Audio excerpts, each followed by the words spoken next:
Innal hamdalillah nahmaduhu wa nasta'inuhu wa nastaghfiruh wa na'udzu billahi min sururi anfusina wa sayyiati a'malina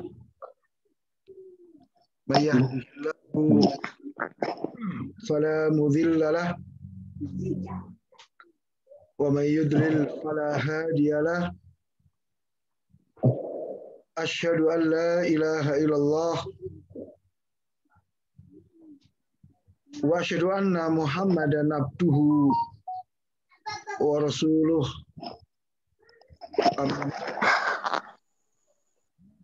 Al-ikhwah rahmatullah. Kita masuk di hadis ke-24. Hadis yang agak panjang diriwayatkan oleh Imam Muslim.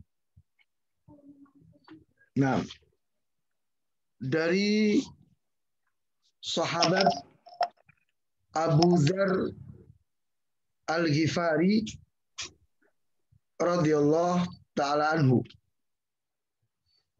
Ya. Anin Nabi sallallahu alaihi wasallam, dari Nabi sallallahu alaihi wasallam, fi ma rawa an rabbih wa jalla, dari apa yang diriwayatkan dari Rabbnya Allah Azza wa Jalla. Jadi ini adalah hadis qudsi. Nah, ada yang tahu definisinya apa hadis qudsi? Dari Abu Dzar radhiyallahu anhu, dari Nabi SAW, dari Allah Ta'ala. Baik, ada yang bisa tahu apa itu hadis qudsi?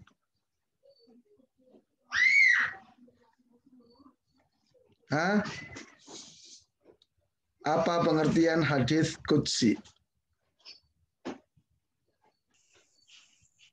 Ditunjuk mawon Ustaz.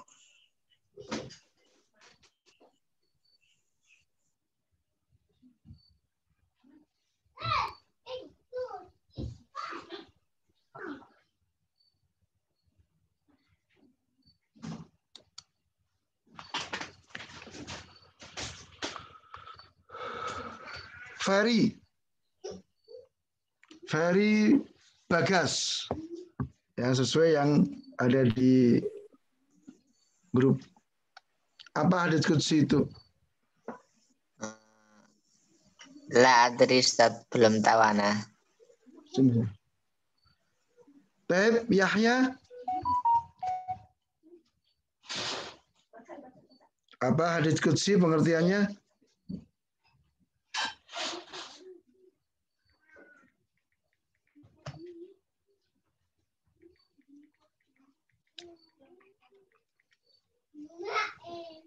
Ya Ustaz.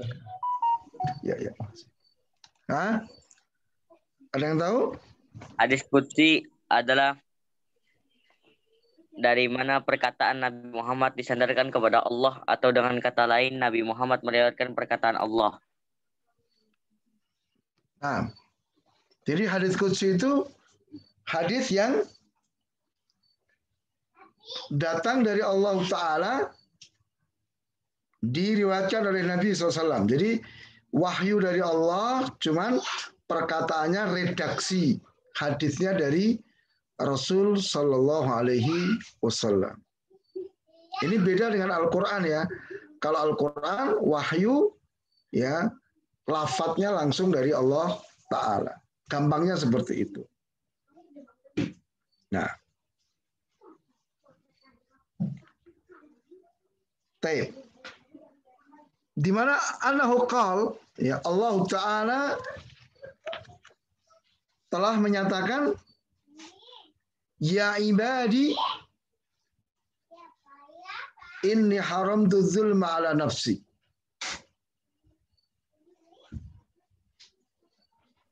Wa ja'altuhu bainakum muharrama fala tadzalamu. Wahai hamba-hambaku, sesungguhnya aku telah mengharamkan kezaliman atas diriku. Dan aku jadikan kezaliman itu terlarang di antara kalian. Maka jangan kalian saling menzalimi. Ya ibadi, kullukum dzalun illa man hadaituhu fastahduni ahdikum. Wahai hamba-hambaku, kalian semua itu orang-orang yang tersesat, kecuali siapa yang aku beri petunjuk kepadanya. Maka mintalah petunjuk kepadaku, aku akan beri petunjuk kepada kalian. Ya ibadi, kullukum ja'iun illa man at'amtuhu fastat'imuni ut'imkum. Wahai hamba-hambaku, kalian semua itu adalah orang-orang yang kelaparan, kecuali orang yang aku beri makan. Maka mintalah makan kepadaku, maka aku akan beri makan kepada kalian. Ya ibadi, kullukum arin illa man kasautuhu fastaksuni aksukum. Wahai hamba-hambaku, semua kalian itu orang-orang yang telanjang, kecuali yang aku beri pakaian. Maka mintalah pakaian kepada aku akan beri pakaian kalian. Ya ibadi, innakum tuhti'una bil-laili wan-nahar wa ana aghfiru dzunuba jami'an fastaghfiruni aghfir lakum. Wahai hamba-hambaku, sungguh kalian telah melakukan kesalahan-kesalahan di waktu malam dan siang, dan aku mengampuni semua dosa. Maka mintalah ampun kepadaku, maka aku akan ampuni kalian. Ya ibadi, innakum lan tablughu dzurrin fatadzurruni wa lan tablughu naf'i fatanfa'uni. Wahai hamba-hambaku, kalian tidak akan bisa membahayakan diriku. Kalian tidak akan bisa membahayakan diriku. Dan kalian juga tidak akan bisa memberikan manfaat sehingga kalian memberi manfaat kepada aku. Jadi kalian tidak punya hal yang membahayakan diriku sehingga kalian bisa mencelakakan aku. Kalian juga tidak akan bisa memiliki manfaat sehingga kalian memberi manfaat kepada aku. Ya ibadi, law anna awwalakum wa akhirakum wa insakum wa jinnakum kanu ala atqa qalbi rajulin wahidin minkum ma zada dzalika fi mulki syai'a. Wahai hamba-hambaku, seandainya orang-orang yang pertama sampai yang terakhir di antara kalian. Jadi yang pertama Adam alaihissalam sampai yang terakhir, manusia terakhir nanti. Baik dari kalangan manusia ataupun dari kalangan jin. Semua di atas ketakwaan hati orang yang paling bertakwa di antara kalian, itu Rasul SAW.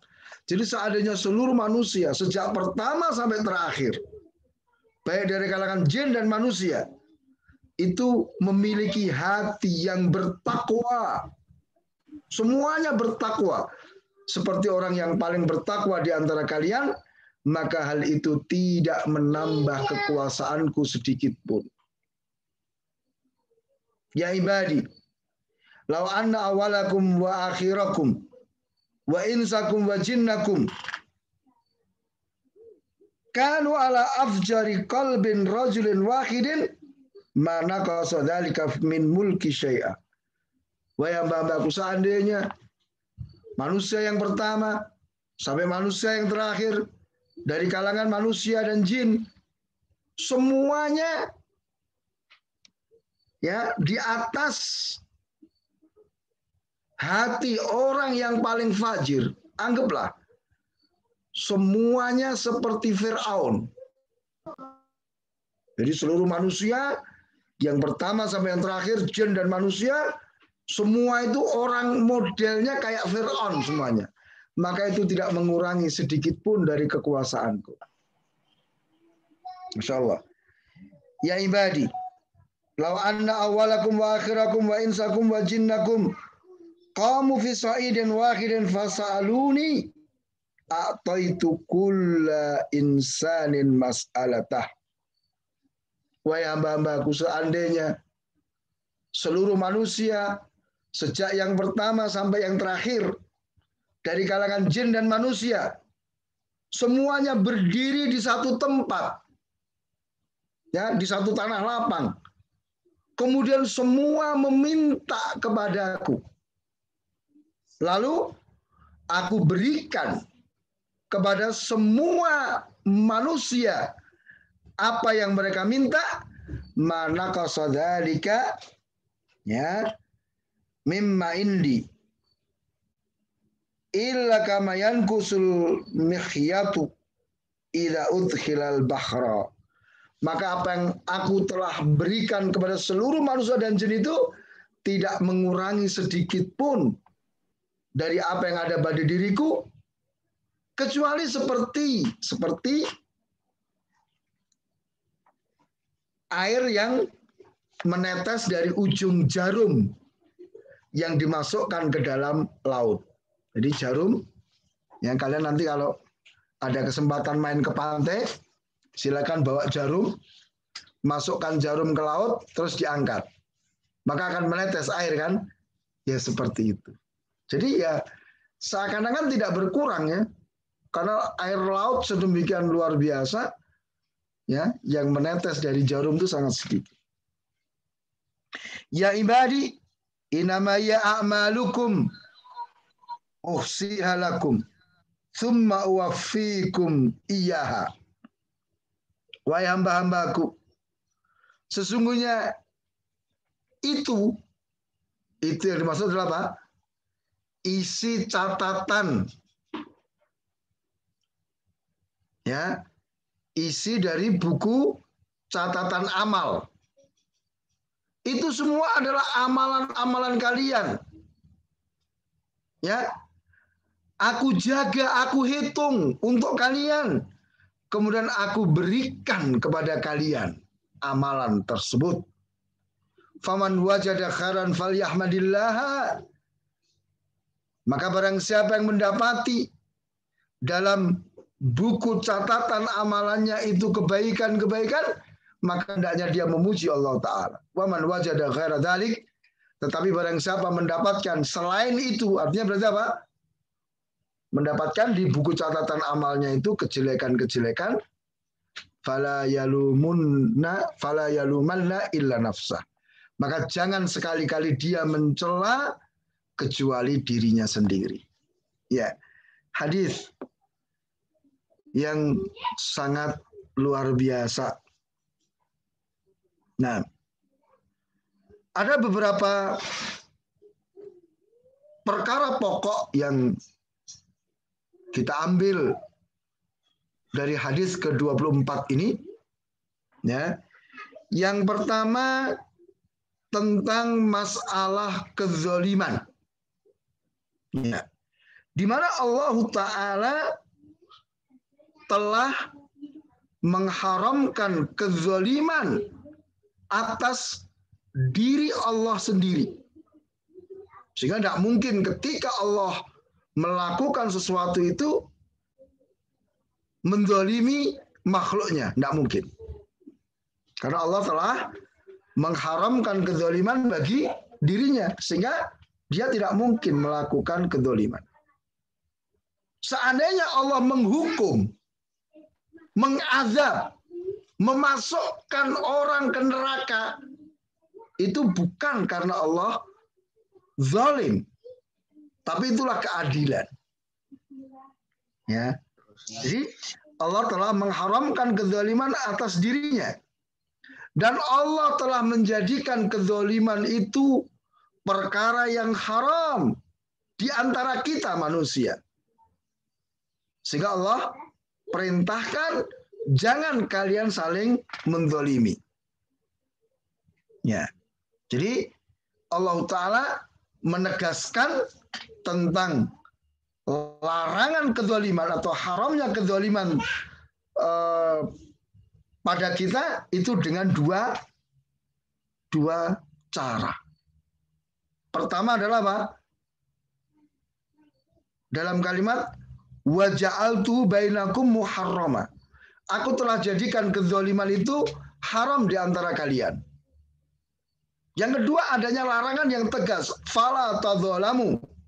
Maka jangan kalian saling menzalimi. Maka kita tidak boleh menzalimi siapapun. Termasuk menzalimi binatang. Tidak boleh. Nah, maka kan nggak boleh kan kita menyiksa binatang. Nah, kalau mau bunuh, bunuh dengan cara yang baik. Kalau mau sembelih, sembelih dengan cara yang baik. Nah, kemudian, alaikum rahimakumullah, apa makna kezaliman itu?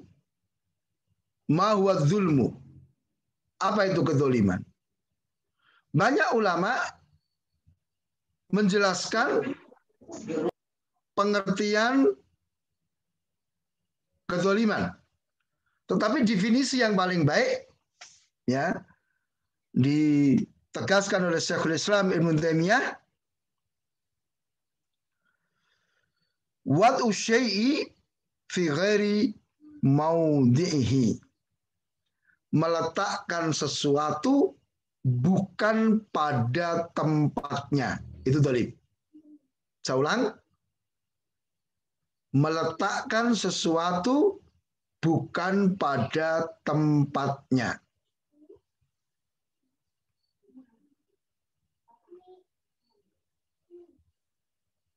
Sehingga kesyirikan dikatakan oleh Allah Ta'ala sebagai kedzaliman yang paling besar. Inna syirka la zulmun adzim. Sungguh kesyirikan betul-betul merupakan kedzaliman yang sangat besar. Kenapa syirik dikatakan kedzaliman? Zubair. Kenapa syirik dikatakan kedzaliman yang sangat besar?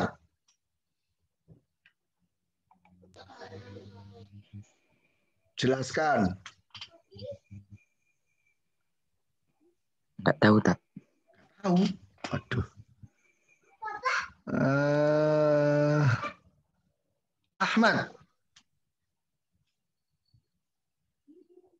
Ahmad Al-Athari. La adri, Ustaz. Arko.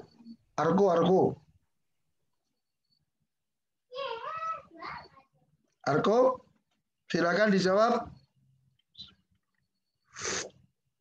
Nggak tahu, Tat. Nggak tahu. Fatur Rahman. Fatur Rahman. Ya, ingat ya. Kezaliman tadi pengertiannya apa? Meletakkan sesuatu bukan pada tempatnya. Baik, meletakkan sesuatu bukan pada tempatnya. Kemudian ibadah itu tempatnya di mana? Hanya kepada Allah Subhanahu wa taala. Nah, letaknya hanya kepada Allah. Maka syirik itu dikatakan kezaliman yang sangat besar karena apa? Dia meletakkan ibadah bukan pada tempatnya. Paham ya? Syirik kan kezaliman. Mestinya ibadah itu diletakkan kepada Allah, tapi diletakkan kepada yang lainnya. Gitu. Ibadah yang mestinya hanya diberikan kepada Allah, tapi dia berikan kepada Allah juga diberikan kepada yang lainnya. Itu kezaliman. Nah, kenapa dikatakan kezaliman yang sangat besar, yang paling besar? Karena yang dirampas itu haknya Allah.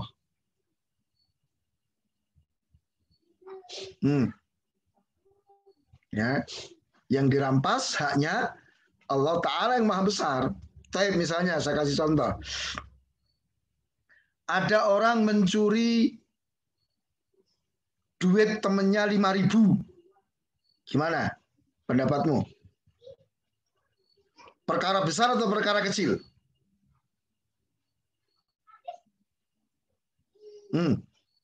Nyuri duit temennya 5.000 atau mungkin 1.000 saja. Nah, anggapanmu gimana, Arko?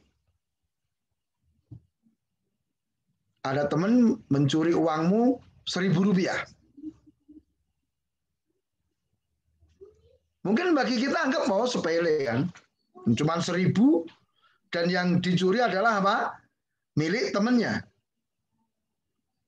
Tapi kalau ada orang mencuri uang 1.000 dari Presiden Jokowi, kira-kira jadi berita besar atau sepele?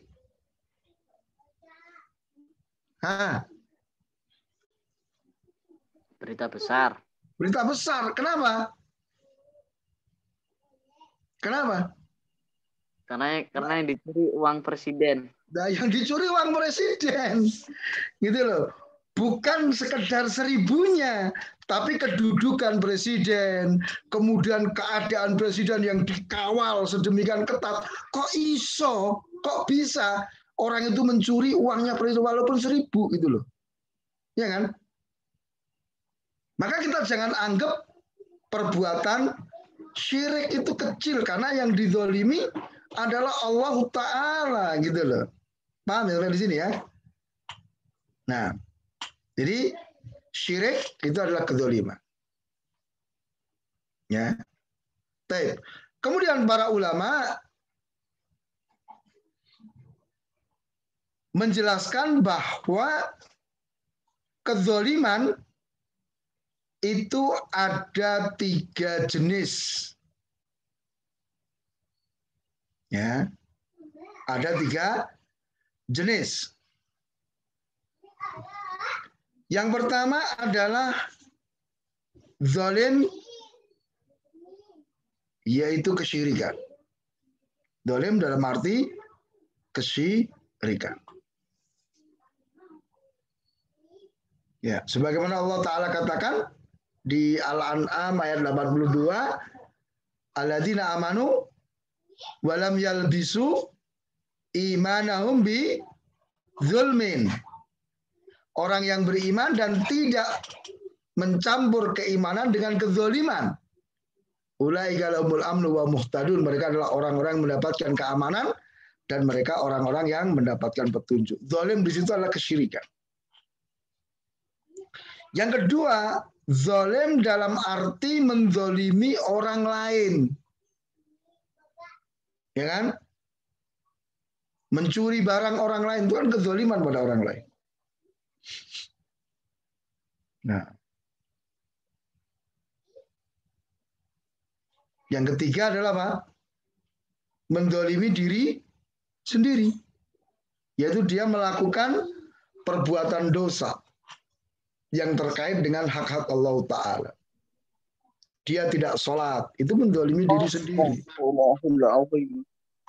Nah, ya, ini berkait dengan kezaliman. Maka di sini fala tadzalamu kaitannya dengan kezaliman nomor 2.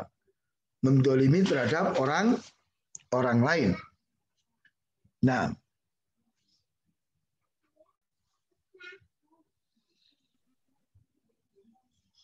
Kemudian Allah Ta'ala sebagaimana diriwayatkan oleh Rasul SAW menyebutkan 9 perkara. Perhatikan tadi, kalimat ya ibadi itu 9 kali itu. Ya. Yang jika kita globalkan terbagi menjadi 3 bagian. Yang pertama,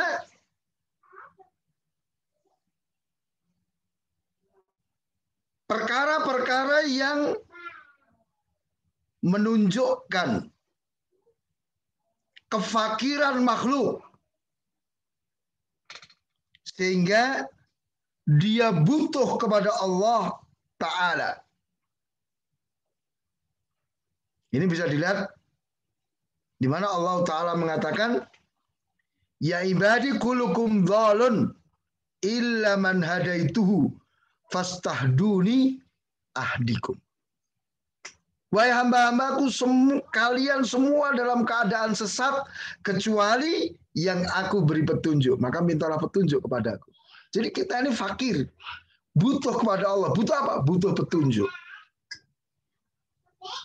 Kemudian yang kedua, ya ibadi kulukum ja'i'un.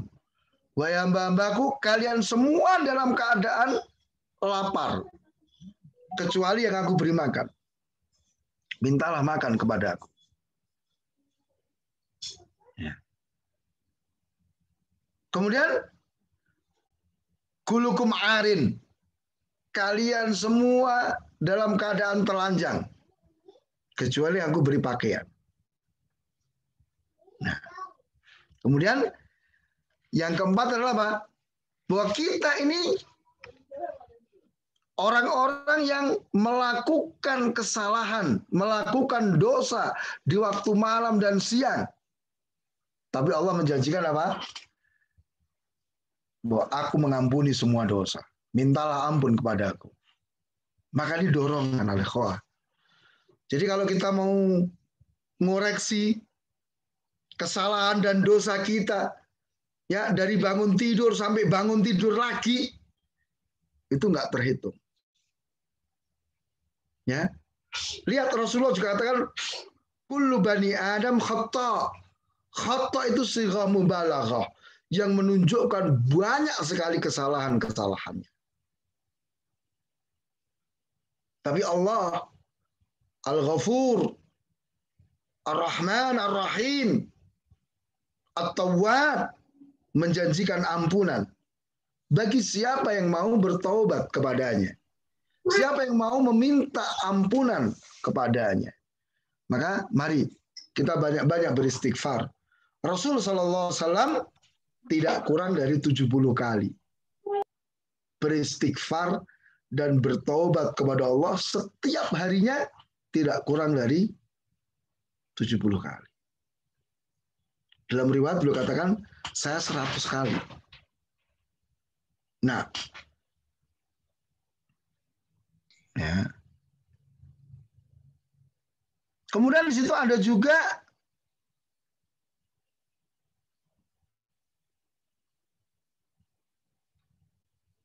bagian yang kedua yang menjelaskan tentang maha cukupnya Allah Ta'ala. Ya. Di mana Allah Ta'ala katakan, innakum lan tablughu dzurrin fatadzurruni. Ya, kalian tuh enggak bisa mencelakakan saya, enggak bisa. Sebagaimana juga kalian tidak bisa memberikan manfaat kepada saya, kata Allah Ta'ala. Kenapa? Allah itu maha cukup. Allah tidak butuh kepada segala sesuatu. Ya. Juga lihat bagaimana ketidakbutuhan Allah Ta'ala. Seandainya seluruh manusia pertama sampai terakhir, jin dan manusia, dalam keadaan yang sama, Semua dalam keadaan seperti orang yang paling bertakwa di antara kalian. Semua manusia seperti Rasulullah SAW itu tidak menambah. Ya, tidak menambah kekuasaan Allah. Demikian pula seandainya seluruh manusia, jin dan manusia pertama terakhir, semuanya modelnya seperti Fir'aun, tidak mengurangi kekuasaan Allah Ta'ala. Nah, kemudian lihat bagaimana Allah Ta'ala maha kaya. Seandainya seluruh manusia dan jin, dari yang pertama sampai yang terakhir, berkumpul di satu tempat, semua minta kebutuhan-kebutuhannya. Kalau Allah beri semuanya, ternyata tidak mengurangi apa yang dimiliki oleh Allah Ta'ala. Luar biasa.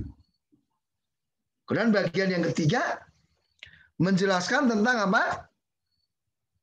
Keadilan Allah Ta'ala.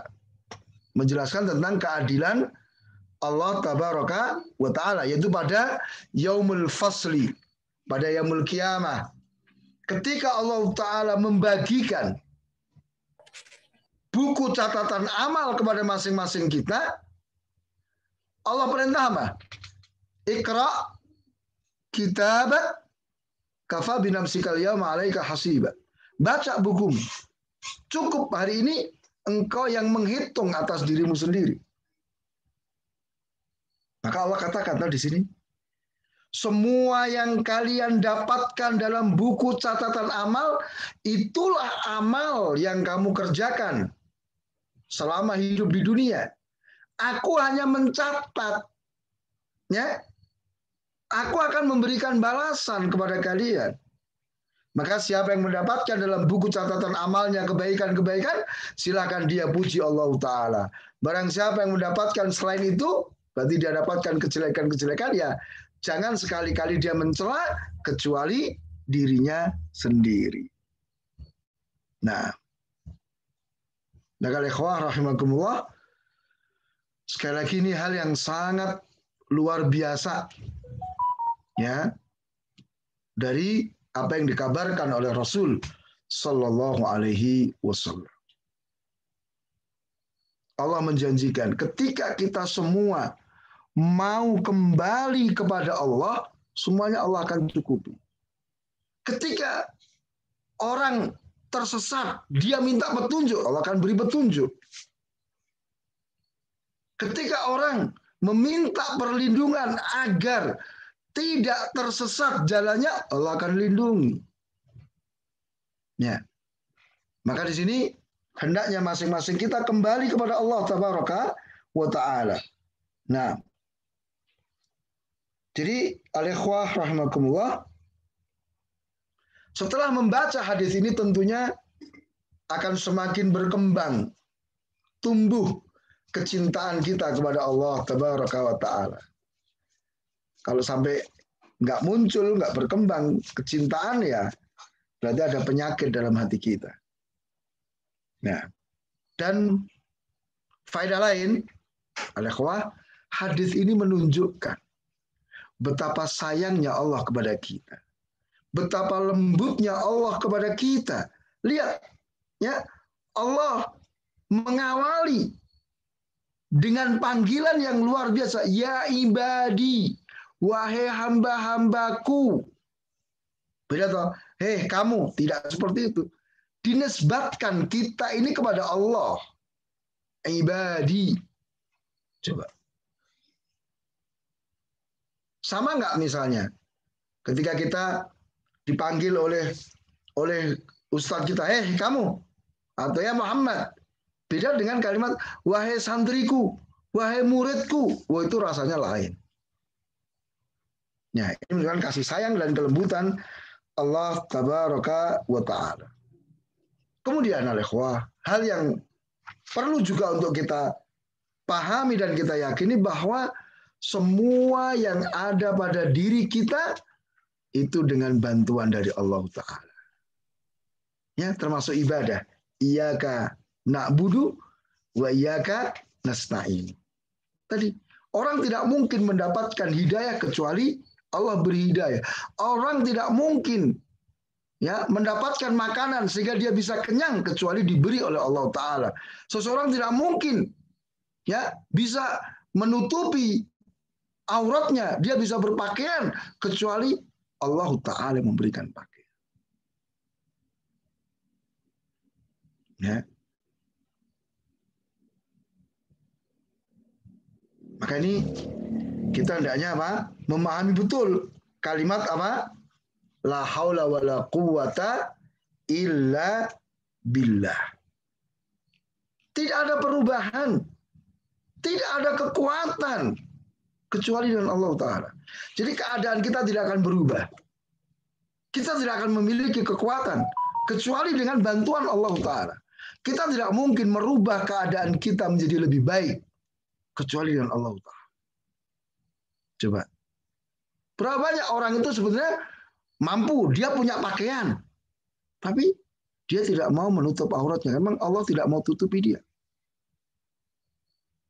Nah. Kemudian yang berikutnya, kita ini harus betul-betul menjauhi kezaliman dengan 3 bentuknya. Zalim dalam makna kesyirikan, zalim dalam arti mendolimi orang lain, zalim dalam arti mendolimi diri sendiri. Ya. Bagi yang memiliki kezaliman terhadap saudaranya, selesaikan mumpung belum sampai ke akhirat, mumpung kita masih hidup. Masih ingat kan hadis tentang orang yang bangkrut? Orang yang datang dengan membawa pahala sholatnya, membawa pahala puasa dan membawa pahala semua amalannya. Tapi sampai di hadapan Allah dituntut sama orang, fulan mendolimi saya, fulan memukuli saya, fulan mencaci maki saya, diambil semua pahala. Itu bahayanya kedoliman. Ya. Kadang-kadang kita kan nggak sadar ya. Kita sebagai anak misalnya, kadang nggak sadar mendolimi orang tuanya. Ya. Dipanggil orang tuanya, nggak mau datang, nggak mau jawab, itu kedoliman. Ya. Disekolahkan, dipondokkan, tapi dia tidak mau belajar dengan baik. Sudah difasilitasi dengan, sekarang misalnya difasilitasi dengan kuota, difasilitasi dengan HP, kok masih nggak semangat belajar, itu mendolimi orang tuanya. Maka ingat, fala tadzolam, jangan kan saling mendolimi. Ya. Kemudian mari kita banyak-banyak beristighfar, bertobat pada Allah Ta'ala. Kemudian kita hendaknya betul-betul menjaga ucapan dan perbuatan kita.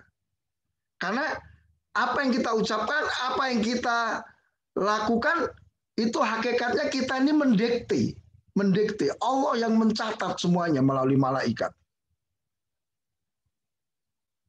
Ya. Ma yalfidhu min qaulin illa ladaihi raqibun atid. Tidaklah terlafat darinya satu lafaz kecuali ada malaikat yang mengawasi. Ada malaikat yang mencatat. Sehingga nanti kita akan melihat hasil catatan dari semua aktivitas kita di akhirat ketika terjadi pembagian buku catatan amal. Ya. Maka persiapkan diri kita. Tulislah. Buatlah catatan yang baik untuk diri kita masing-masing. Ya. Banyaklah berzikir. Mengucapkan kalimat-kalimat zikir yang baik. Subhanallah walhamdulillah. Ya, la ilaha illallah, la haula wala quwata illa billah. Ya, sebagaimana sudah kita baca di hadis sebelumnya. Jadi walhamdulillah ya tamlaul mizan, ya kan, tamlau ma bainas sama'i wal ard, ya, pahala sangat besar sekali.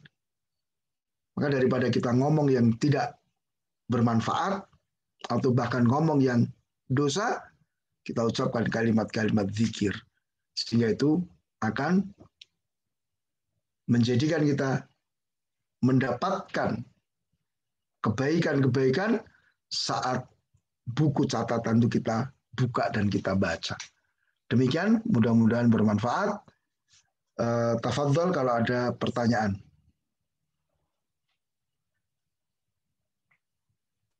Bismillah. Mau tanya, Tad.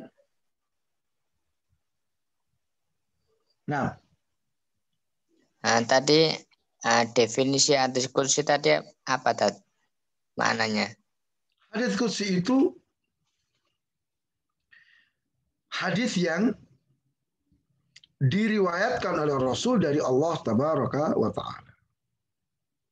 Jadi maknanya itu datang dari Allah, lafadznya, redaksi kata-katanya itu dari Rasul Shallallahu Alaihi Wasallam. Sehingga ini yang membedakan antara hadits qudsi dengan Al-Quran. Salah satunya itu. Ya, jadi kalau hadits qudsi, lafadznya itu tetap dari Rasul Sallallahu Alaihi Wasallam. Ya, kalau Al-Quran kan makna dan lafadznya dari Allah Ta'ala. Nah, wallahu ta'ala alam. Ya, nanti kalau pengen detail, itu biasanya ada di pelajaran mustalah hadis atau ulumul Quran. Ya. Wallahu ta'ala alam. Bismillah, Tad. Mau nanya, Tad. Bagaimana menyikapi orang yang memaknai ayat fitnah itu lebih kejam daripada pembunuhan? Iya, fitnah lebih kejam daripada pembunuhan. Ya, itu tentu yang dimaksud adalah fitnah dalam arti kesyirikan. Ya. Ada ayatnya itu di Al-Baqarah kalau nggak salah. Man yahfad. Al-fitnatu asyaddu minal qatli. Ya kan? Fitnah itu lebih besar daripada pembunuhan. Nah, fitnah dalam ayat itu maknanya adalah kesyirikan. Bukan fitnah dalam artian apa? Menyebarkan hoak tentang seseorang. Jadi atau menuduh seseorang. Bukan itu. Kan dalam bahasa Indonesia fitnah itu kan gitu kan. Kita menuduh seseorang dengan tuduhan palsu. Fulan itu pencuri, ya itu kan fitnah berarti dia. Ya, maka harus dipahami bahwa yang dimaksud dengan ayat bahwa fitnah lebih kejam atau lebih besar daripada pembunuhan, fitnah dalam arti apa? Kesyirikan. Nah, ya kalau kemudian diartikan fitnah dalam artian tuduhan-tuduhan palsu, ya enggak pas. Pembunuhan lebih besar daripada tuduhan-tuduhan palsu itu. Gitu. Nah, wallahu ta'ala.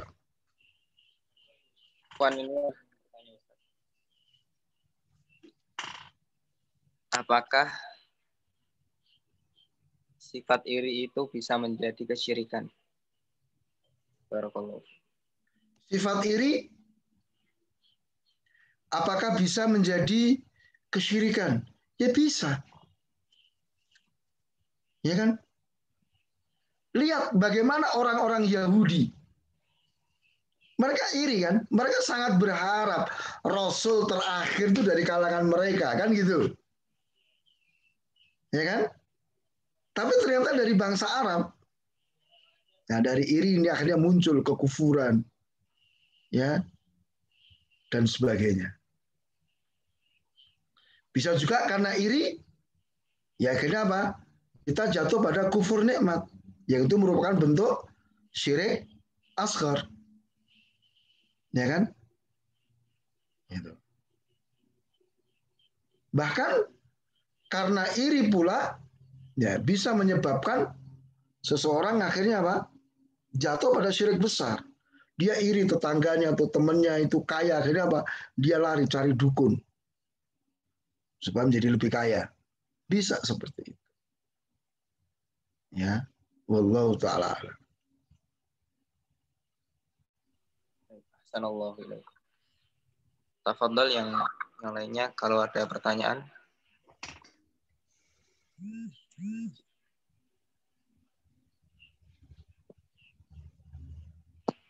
Mungkin cukup sekian. Baik. Kami ucapkan Terima kasih.